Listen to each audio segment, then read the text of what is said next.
All right, so there's a couple of easy ways to close your browser tabs, whether you have a few or a ton of them. On Chrome, you can tap this little number up top to view all your open tabs.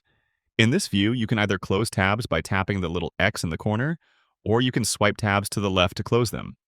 But if you don't want to close them all one by one, there's another option. Tap the three dots up top and choose Close All Tabs. This will close all your tabs and close Chrome as well, so next time you hop in, you're starting on a clean slate. Another way to batch close tabs is to use the Select Tabs button. With this, I can select which tabs I want to close while leaving some of them untouched. After my selection is done, I'll just tap the three dots again and choose Close Tabs. If you're using a different browser, the exact steps might be slightly different, but the main idea is the same. In the Samsung Internet app, for example, I can do pretty much the same thing. Reveal my tabs, and then from the three dots, use the Close All Tabs button. And that's how you quickly close all your tabs. I have a separate video showing how to use the tab groups on your Android phone, and I'll link it below if you're interested. Click the like button if this helped, and subscribe for more easy guides like this.